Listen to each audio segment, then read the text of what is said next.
नमस्कार, स्वागत है आपका डेली न्यूज में और दिन भर की तमाम अहम खबरों के साथ मैं हूं आरती सिंह। आगे बढ़ने से पहले आइए नजर डालते हैं आज की खास खबरों पर।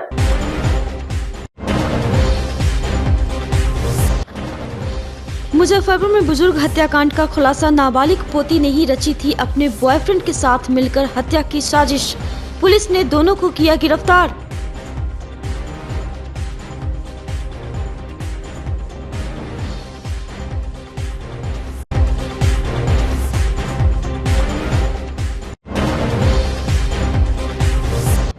चार्जशीट जमा करने आए कोर्ट परिसर से पुलिस कर्मी की ही हो गई बाइक चोरी।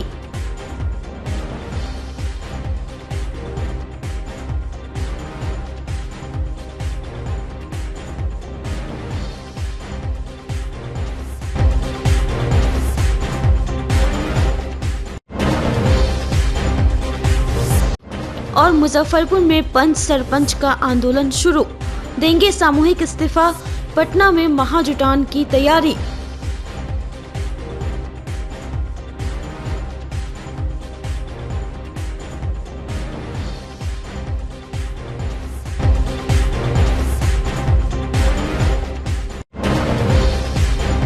तो ये थी सुर्खियां और अब खबरें विस्तार से।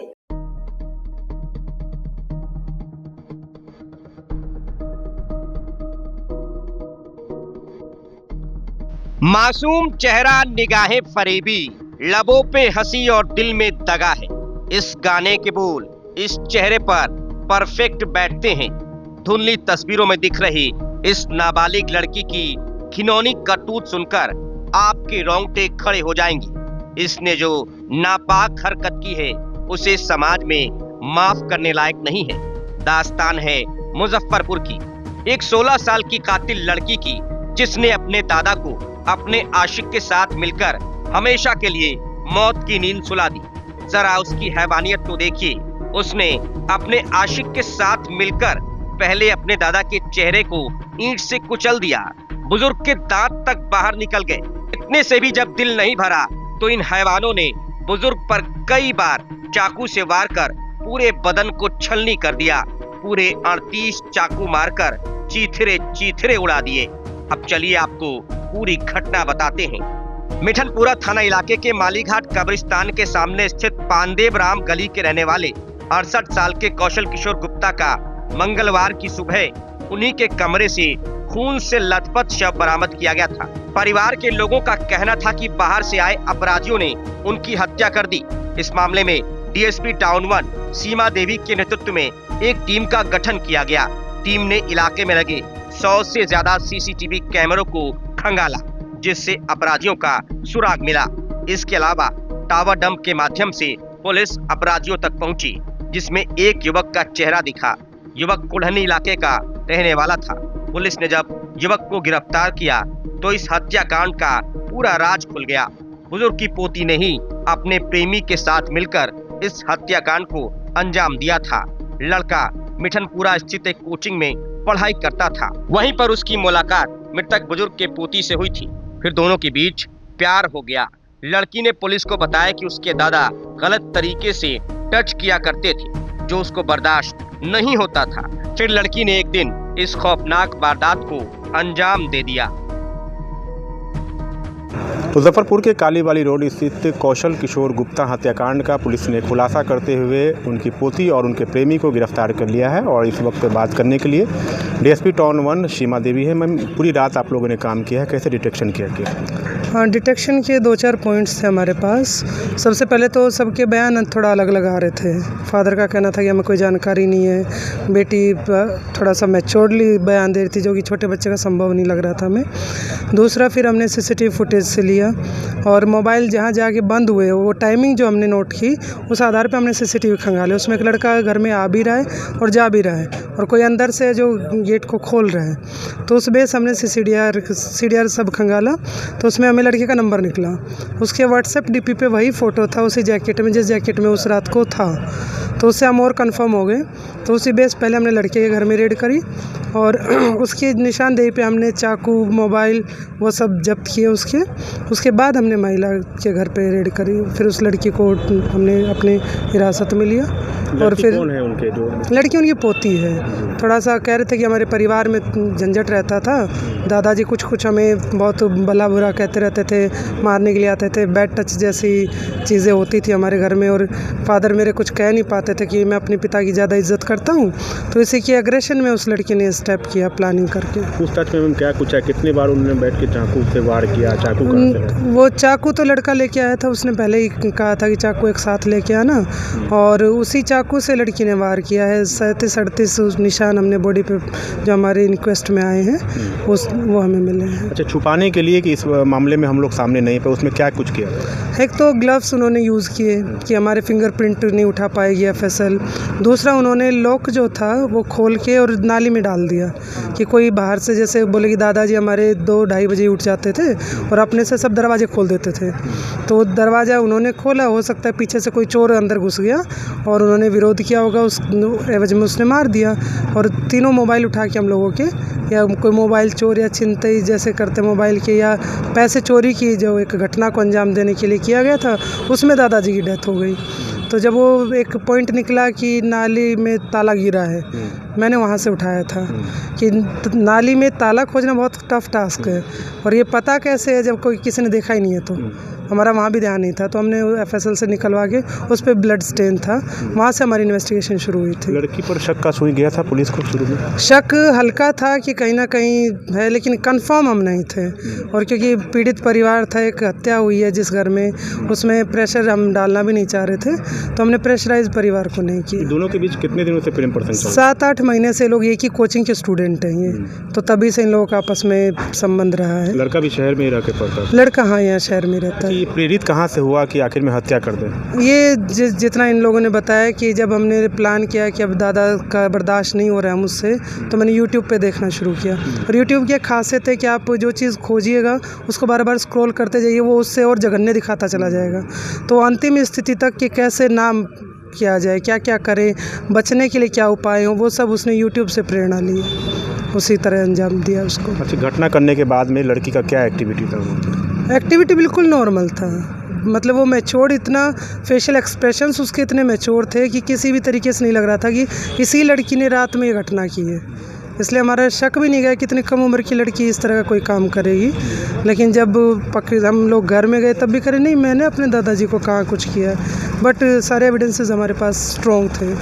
दोनों नाबालिग हैं, तो क्या सज़ा दिलाने के लिए आप लोग पहल करेंगे? हम त्वरित विचारण के लिए केस डालेंगे, आगे न्यायालय जैसे आदेश देंगे हम कार्रवाई करेंगे। Thank you ma'am.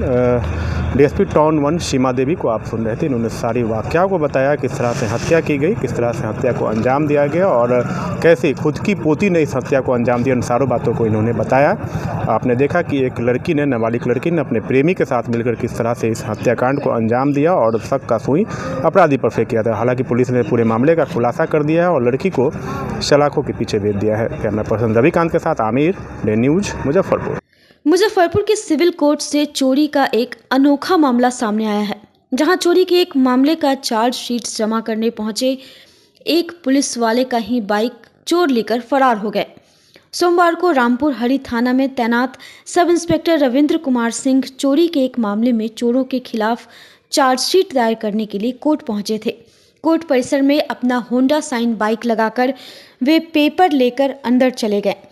कोर्ट में चार्जशीट जमा करने के बाद जब वह कोर्ट से बाहर लौटे तब उनका बाइक गायब मिला। उन्हें यकीन ही नहीं हुआ कि उनका बाइक चोरी हुआ है। इसके बाद वह पूरे कोर्ट परिसर में अपना बाइक ढूंढने लगे। इसके बाद उन्हें पता चल गया कि उनका बाइक अब चोरी हो चुका है। तब जाकर उन्होंने कोर्ट परिसर में लगे CCTV कैमरे में देखा, जिसमें बाइक ले जाते चोर नजर आ रहे हैं। दरोगा रविंद्र सिंह ने इस मामले में नगर थाने में अज्ञात चोरों के खिलाफ प्राथमिकी दर्ज करवाई है। इधर पुलिसकर्मी की बाइक चोरी होने के बाद खूब किरकिरी हो रही है। कोर्ट में आए थे 60 दिन कैदी जेल में था, 60 दिन पूरने वाला था। वही चार्जशीट जमा करने आए थे, लगा के फ़ोटो कराने अंदर में चले गए थे। और उसके बाद आए तो देखे कि मेरा गाड़ी नहीं है। हम रामपुर हरि थाना में कार्यरत हूँ, पुअनी के पद पर। चार्जशीट जमा करने आए थे? चार्जशीट जमा करने आए थे। कोई बाहर निकले तो क्या देखे? बाहर निकले तो देखे गाड़ी मेरा नहीं है। तो पूरा खोजबीन किए, चारों पार्टी देखे, कहीं नहीं पता चला। तो वहाँ सब मान ड्यूटी में रहते हैं लोग, उन लोग से कहा कि मेरा गाड़ी यहाँ से लगल था, यहाँ से चोरी हो गया है। तो बोले लोग कि सीसी कैमरा में जाकर दिखवाइए। वहाँ सीसी कैमरा में दिखवाए थे, एगो चोर के द्वारा माने 1:48 में हम लगाइबे किए थे, 1:51 में वहाँ से गाड़ी मेरा उठा कर लेके भाग गया। कैमरा में क्या देख रहे हैं? कैमरा में देख रहे हैं कि एक आदमी मैंने आसमानी रंग का शर्ट पहना हुआ है, नवयुवक है, उसी को ले जाते हुए दिखाई दे रहा है कैमरा में। कहाँ नगर थाना में FIR कराया? जी, नगर थाना में FIR कराए हैं। किस थाना में कार्यरत है आप? रामपुर हरि थाना में। क्या सब इंस्पेक्टर हैं? जी। तो उसी केस का आए हुए थे देने के लिए चार्जशीट? जी, वहीं से चार्जशीट जमा करने 229 नंबर केस का दूगो माने चोरी के केस में भेजे थे जेल, उसका 60 दिन पूरने वाला था। वही चार्जशीट जमा करने आए थे। क्या नाम हुआ आपका? रविंद्र कुमार सिंह। पुलिस का भी गाड़ी सुरक्षित नहीं है? अब सब देखिए रहे हैं तो पुलिस नहीं लिखा हुआ था उसमें। सूबे के ग्राम कचहरी एवं इसके निर्वाचित जनप्रतिनिधि, उप सरपंच, पंच, सरपंच, प्रहरी सहित नियोजित कर्मी वर्ष 2006 से घोर उपेक्षित हैं, जिसे लेकर बुधवार को संघ के सदस्यों ने मुजफ्फरपुर के शहीद स्मारक स्थल से आक्रोश मार्च निकाल समाहरणालय में धरना दिया। संघ के सदस्यों ने बताया कि हमारी 10 सूत्री मांगों को सरकार जल्द से जल्द लागू करे, जिससे बिहार के सभी ग्राम कचहरी स्तर पर अविलंब सेवा सुविधाएं उपलब्ध कराई जाए, ताकि सूबे के सभी 1,23,044 जनप्रतिनिधि, 8,057 सचिव, 8,057 न्याय मित्र और 1,16,114 ग्राम कचहरी प्रहरी सफाई कर्मी, कुल 1,55,282 ग्राम कचहरी प्रतिनिधि और कर्मीगण संयुक्त रूप से माननीय अनुमंडल व्यवहार उच्च न्यायालय आदि का बोझ कम करते हुए बिहार पंचायती राज को देशी नहीं बल्कि विश्व स्तर पर न्याय के साथ विकास विश्वास की अवधारणा को प्रमाणित कर अग्रणी भूमिका स्थापित करेंगे।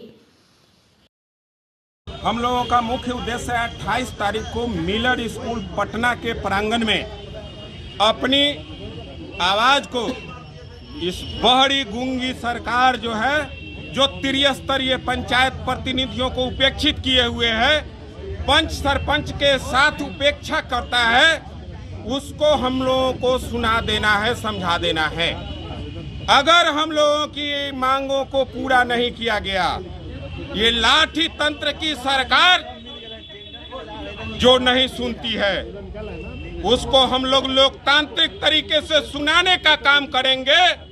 अगर ये बहरी गूंगी सरकार नहीं सुनती है तो मिलर स्कूल के प्रांगण में जो हम लोगों का महाजुटान हो रहा है त्रिस्तरीय पंचायत प्रतिनिधियों का, उसमें मुखिया संघ अध्यक्ष बिहार प्रदेश मिथिलेश राय जी के आह्वान पर, प्रदेश अध्यक्ष अमोद कुमार निराला जी पंच सरपंच संघ बिहार प्रदेश के आह्वान पर, जो इन्होंने पंचायत प्रतिनिधियों के साथ समरसता रखते हुए एकजुट होने का काम किया है, मुजफ्फरपुर जिला इसके लिए इन लोगों को बधाई देता है कि मुखिया संघ प्रदेश का नेतृत्व करेगी, पंच सरपंच संघ प्रदेश का नेतृत्व करेगी, समिति संघ प्रदेश का नेतृत्व करेगी, न्याय मित्र संघ प्रदेश का नेतृत्व करेगी, सचिव ग्राम कचहरी सचिव संघ प्रदेश का नेतृत्व करेगी और ये बड़ी गूंगी सरकार को वार्ड संघ सदस्य और पंच संघ सदस्य, जिला पार्षद संघ सदस्य, इन तमाम संघों के द्वारा इस बड़ी गूंगी सरकार को लोकतांत्रिक तरीके से सुनाने का काम करेगी। अगर फिर भी ये सरकार नहीं सुनती है तो ये लाठी गोली का तंत्र नहीं चलेगा। हम लोग सामूहिक लोकतांत्रिक तरीके से वहीं रिजाइन देकर आऊंगा और इनको सुनाने का काम करूंगा। नहीं तो अभी भी वक्त है, ये सरकार होश में आए और संभल जाए कि फर्जी मुकदमा और फर्जीवाड़ा करना बंद करे। ये स्थानीय स्तर के प्रशासन को चेता दे कि पंच सरपंच संघ और मुखिया संघ किसी का मुहताज नहीं है। ये अपने आप में ऐसी ताकत रखती है जो सरकार को इधर से उधर पलट देगी हवा की तरह। और इसके लिए हम लोग कमर कस चुके हैं, सर में कफन बांध लिए हैं और यही आज प्रफुल्ल चा और खुद्दीराम बोस स्मारक स्थल के सामने हम लोग शपथ लिए हैं कि अगर जरूरत पड़ी थी इन दोनों जोड़ी को भी उसी मिलर स्कूल में इसी तरह की प्रतिमा भी अगर लगाने की जरूरत पड़ेगी तो दोनों शेर, वो मुखिया संघ का शेर और पंच सरपंच संघ का शेर तैयार हैं। हम सभी पंच सरपंच संघ एक एक तिरंगे का कफन वहां भी उठाने का काम करेंगे और इस सरकार को एक 12 मीटर के कफन में नहीं 52 मीटर के कफन में समेट देने का काम करेंगे। अगर हमारे पंच सरपंच संघ के प्रदेश अध्यक्ष और बिहार महामुखिया संघ के अध्यक्ष के साथ इनका समझौता नहीं हुआ, किसी तरह की वार्ता नहीं हुई, तो सरकार को मैं चिता रहा हूं आप लोगों के माध्यम से कि हमारी मांगे पूरी करे, नहीं तो हम लोगों की लड़ाई अब सड़क से सदन तक जहां भी जरूरत होगी वहां तक जाएंगे। मुजफ्फरपुर के मुशर्री प्रखंड अंतर्गत सूतीहरा गांव के चौर में जल जमाव की समस्या से जूझ रहे ग्रामीणों को बुधवार को बड़ी राहत मिली, जब जिलाधिकारी सुब्रत कुमार सेन ने विभागीय पदाधिकारियों के साथ क्षेत्र भ्रमण कर ग्रामीणों की समस्याओं का अवलोकन किया और जल निकासी को लेकर उन्होंने स्थल पर चेक डैम बनाने का ऐलान किया ताकि ग्रामीणों को बारिश के महीने में जल जमाव की समस्या से निजात मिले और गर्मी के मौसम में इस डैम के जल से सिंचाई का संसाधन भी हासिल हो सके। आपको बता दें कि सूतीहरा गांव के ग्रामीणों ने मुख्यमंत्री के प्रगति यात्रा के दौरान मुख्यमंत्री से मिलकर गांव के चौर में हो रही जल जमाव की समस्या से अवगत कराया था। ग्रामीणों का कहना था कि जल जमाव के कारण वह इस भूमि पर मात्र एक फसल ही उपजा पाते हैं, जिससे उनके जीवन बसर भी नहीं हो पा रहा है। तब ग्रामीणों ने जिला स्तर के अधिकारियों का क्षेत्र भ्रमण कर समस्या से निजात दिलाने की मांग रखी थी। मांग के आलोक में बुधवार को जिलाधिकारी सुब्रत कुमार सेन दल बल के साथ स्थल पर पहुंचे और उन्होंने क्षेत्र का निरीक्षण करने के बाद ऐलान किया कि जल जमाव वाले स्थल पर चेक डैम का निर्माण कराया जाएगा। यह कार्य मनरेगा के तहत होगा। इसके लिए पंचायती राज विभाग से राशि की मांग भी की जाएगी। उन्होंने कहा कि स्थल पर यह अवलोकन किया गया है कि कैसे ग्रामीणों की समस्याओं का निराकरण हो, इस पर विभागीय पदाधिकारी अवलोकन कर रहे हैं। शीघ्र ही इस आलोक में कार्य शुरू किया जाएगा। उन्होंने कहा कि आगामी बारिश से पहले ही इस कार्य को पूरा कर लिया जाएगा ताकि ग्रामीणों की समस्या का निराकरण हो सके। बहुत दिनों से स्थानीय ग्रामीणों की मांग थी और सब लोगों का अनुरोध था कि इसमें जिला स्तर के पदाधिकारियों के साथ हम लोग आकर के देखें और इसका क्या समाधान निकल सकता है, इस पे ग्रामीणों की जो राय है उसके अनुरूप हम लोग आगे की कार्रवाई करें। तो इसमें हम लोगों ने आकर के देखा है और जो खेत के बगल का जो एरिया है जहां आप देखेंगे कि आहार पाइन जैसा एक स्ट्रक्चर भी बना हुआ है, उसमें जो रैयती कुछ जमीन है उसमें सीओ साहब एनओसी ले लेंगे और मनरेगा के माध्यम से जो है हम लोग उसकी खुदाई करके पानी की निकासी हो, कुछ चेक डैम बन जाए। ये मनरेगा के एग्जीक्यूटिव इंजीनियर साहब है, इसको इंश्योर कराएंगे। जहां घर बना हुआ है, रिहायशी इलाका है, वहां नाला के लिए एस्टीमेट प्रखंड के पंचायती राज पदाधिकारी उसका बना करके और हम लोग पंचायती राज विभाग से अतिरिक्त राशि की मांग करेंगे। कुछ सड़कें जो छूटी हुई हैं उसको आरडब्ल्यूडी ग्रामीण कार्य विभाग का जो डीपीआर बन रहा है उसके तहत हम लोगों ने सम्मिलित करा दिया है।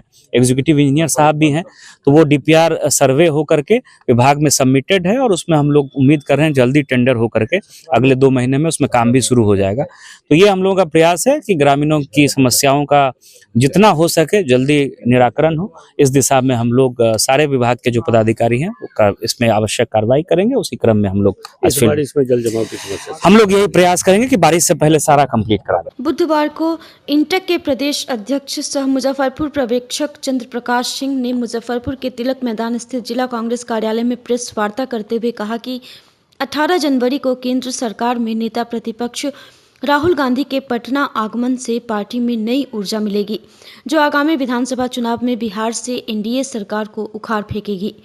चंद्र प्रकाश सिंह ने कहा कि वे सदाकत आश्रम में एक सभा को संबोधित करेंगे, जिसमें बेरोजगार युवा, SC, ST और महिला सहित अन्य सामाजिक कार्यकर्ता को संबोधित करेंगे।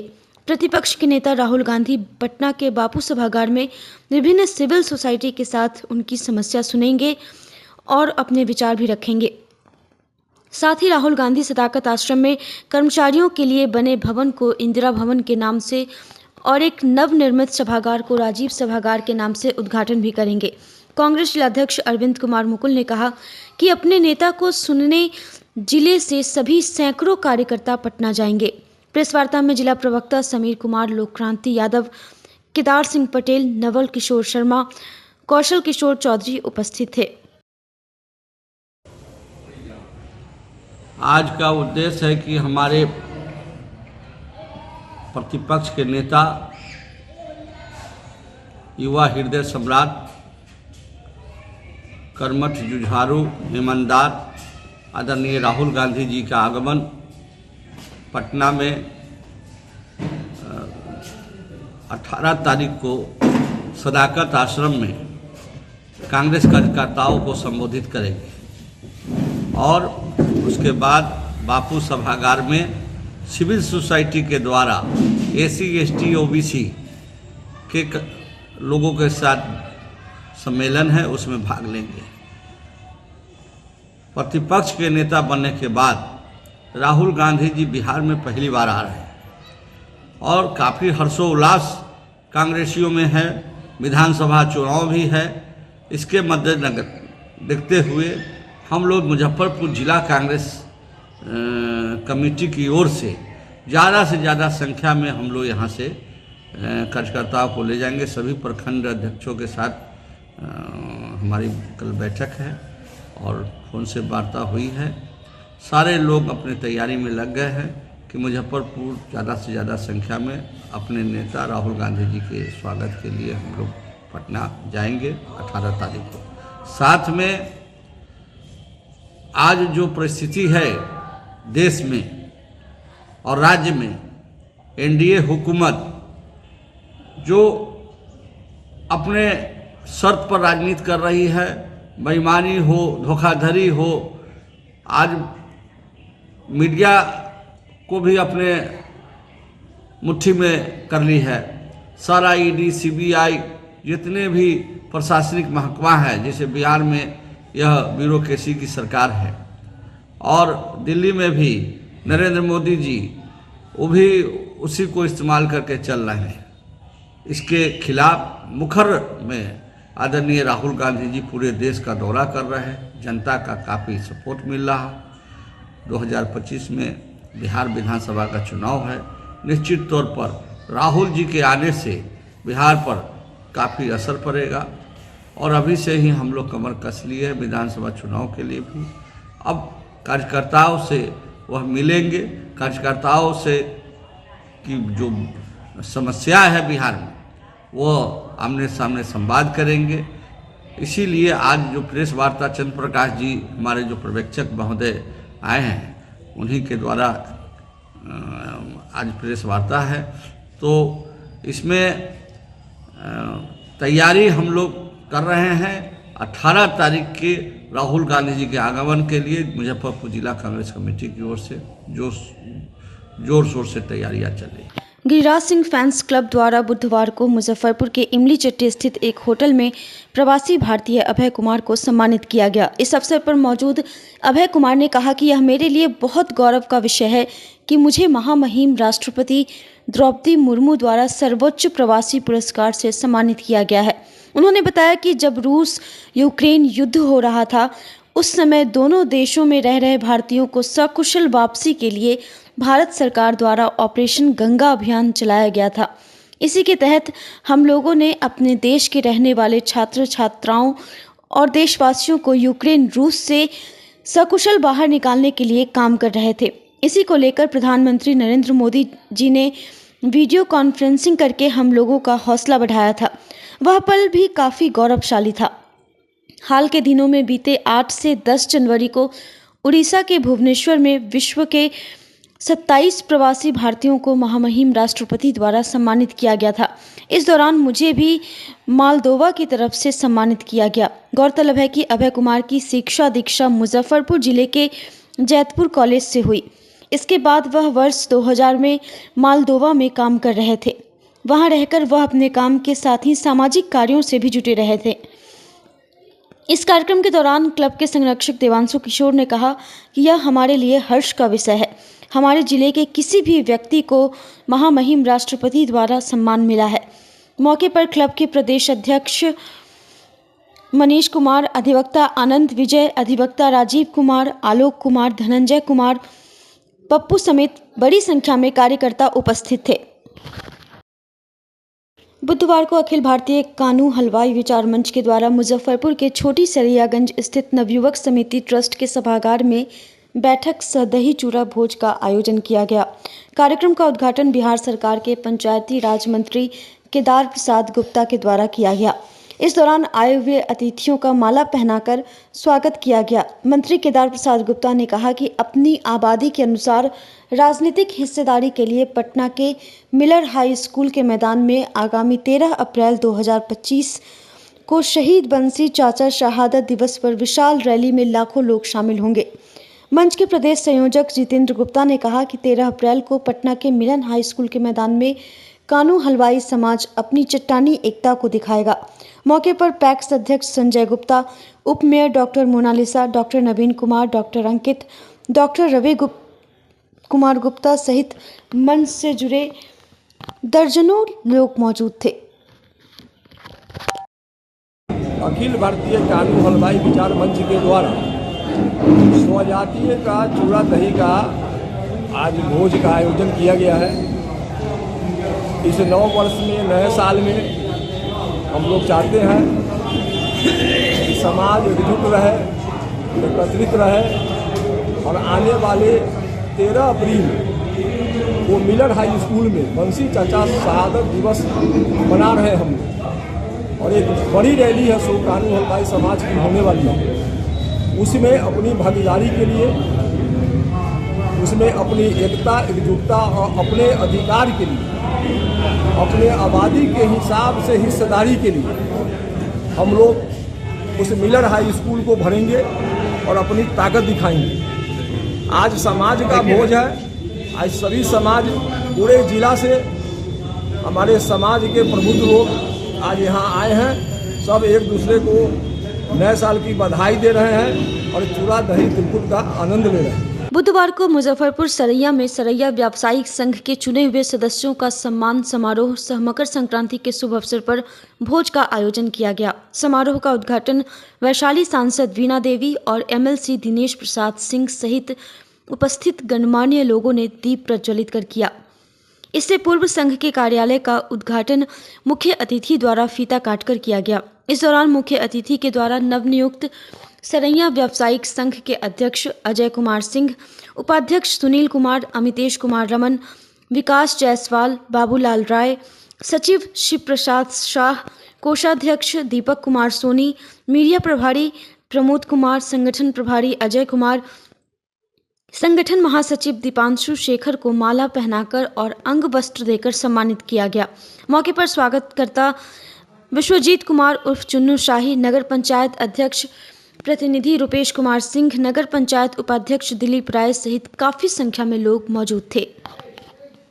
नया बना इस सरैया में पहले तो सबसे पहले आप लोग को बहुत बहुत धन्यवाद, बधाई, नया साल की ढेर सारी शुभकामना।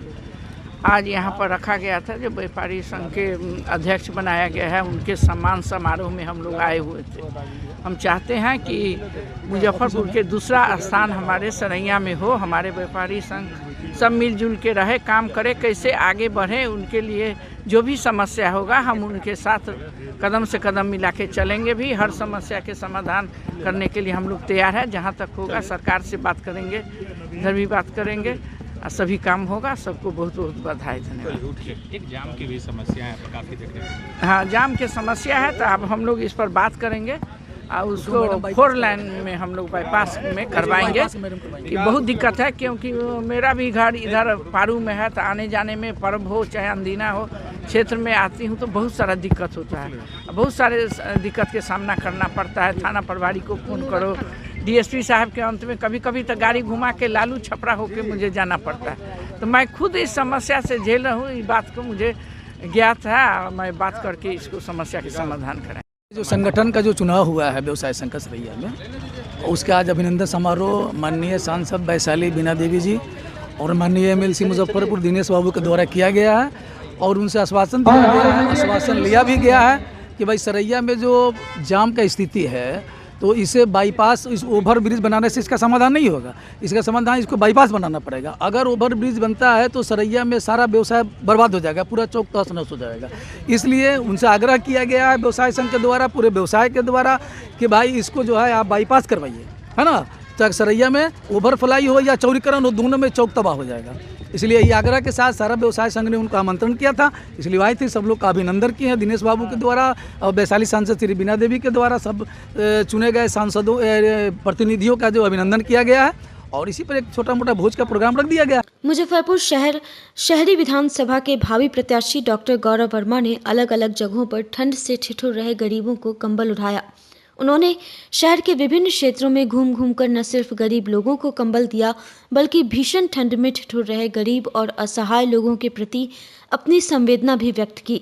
डॉक्टर गौरव वर्मा ने बताया कि आज एक मित्र के पिता की पुण्यतिथि है और साथ ही हमारी सनातन संस्कृति का एक महत्वपूर्ण पर्व मकर संक्रांति भी है। ऐसे में क्यों न समाज के अंतिम पायदान पर खड़े वास्तविक ज़रूरतमंद लोगों की मदद की जाए। गरीब और असहाय लोगों के लिए कुछ करने में एक आध्यात्मिक आनंद की अनुभूति होती है। आज मकर संक्रांति का शुभ अवसर पे आज हम लोगों ने डिसाइड किया कि आज गरीबों के बीच में जाके कंबल वितरण का कार्यक्रम किया जाए। बहुत अच्छा लग रहा है मुझे, क्योंकि मकर संक्रांति एक पर्व है ऐसा जिसे सब लोग अपने घर पे बैठ के मनाते हैं। हम लोग भी मनाते हैं अपने घर बैठ के, तो क्यों नहीं इसको बाहर निकलकर शहरवासियों के साथ मनाया जाए।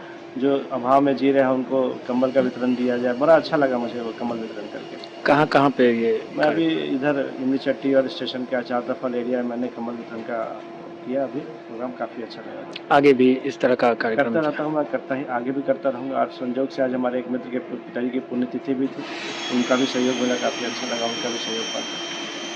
मुजफ्फरपुर के माड़ीपुर स्थित महामाया स्थान के प्रांगण में लोटस टेम्पल में मां भगवती और अन्य देवी देवताओं की मूर्ति स्थापना एवं प्राण प्रतिष्ठा 22 जनवरी बुधवार को होगी। मंदिर प्रांगण में आयोजित प्रेस वार्ता में यज्ञाचार्य डॉक्टर रंजीत नारायण तिवारी ने बताया कि मूर्तियों की प्राण प्रतिष्ठा के पूर्व 20 जनवरी को शहर में भव्य कलश यात्रा निकलेगी।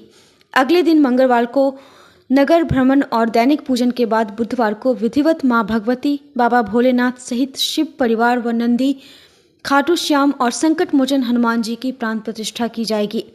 हवन के साथ यज्ञ की पूर्णाहुति होगी। तदुपरांत भंडारा का आयोजन होगा। इसके पूर्व बुधवार को शिखर पूजन किया जाएगा। मंदिर के प्रधान सेवक डॉक्टर गजेंद्र कुमार सिंह ने बताया कि यहाँ शिखर में 108 घंटियां लगाई जा रही हैं। साथ ही एक बड़ा सा घंटा मुख्य द्वार के पास लगाया जा रहा है।